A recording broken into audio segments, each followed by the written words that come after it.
அஸ்வின் கொஞ்சம் பால் போடுங்களேன், off spin போடுங்க. டேய் அஸ்வினா, அவர் எங்கடா வந்திருக்காரு? அஸ்வின்லாம் கிடையாதுடா. சாரி கேப்டன், நான் மறந்துட்டேன். சரி ருத்ராஜ் போய் அஸ்வினை போட்டு. சே இல்ல, யார் போட்டுக்கிட்டு இருக்கா? டேய் அக்ஷார் போட்டுக்கிட்டு இருக்கான்டா. சரி ஓகே. சரி ஃபிளெமிங் வந்துட்டாருல. ஃபிளெமிங் எதுக்குடா கோச் பண்றதுக்கு? டேய் நம்ம கோச் கவுட்டி பாய்டா. ஓகே சரி ஓகே. நான் பெரிய அண்ணன் போய் பேசிக்கிறேன். பெரிய அண்ணன் யாரு? தோனியா? இல்ல தோனி போய் வரல இங்க. டேய் நம்ம விளையாடுறது சாம்பியன்ஸ் டிராஃபி துபாயில விளையாண்டுகிட்டு இருக்கோம். நம்ம டீம் கேப்டன் ரோஹித் சர்மா, நம்ம கோச் கவுட்டி பாய். சரியா?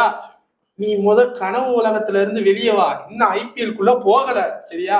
அவங்க பிராக்டிஸ் பண்ணிக்கிட்டு இருக்காங்க. உனக்கும் நீ பிராக்டிஸ் பண்ணணும். உன்னோட மனசு அங்க அலை பாயுது, அது எனக்கு தெரியுது. ஒண்ணும் வேண்டாம், சாம்பியன்ஸ் டிராஃபி மட்டும் அடிச்சு கொடு. உன்னை ஹாப்பியா நானே என் கை காசுல பஸ் புக் பண்ணி சென்னைக்கு அனுப்பிச்சு விட்டுறேன். சூப்பர். ஓகே. கொஞ்சம் பால் போடுவேன். யாரு? கலில மத்தா? சாரி அஸ்தீப் தானே. சரி நான் அப்புறம் பாத்துக்கிறேன். கேப்டன் ஒரு நிமிஷம். என்னப்பா இவ்வளவு நல்லது எனக்கு பண்றீங்க. இன்னும் ஒரே ஒரு உதவி. என்னப்பா?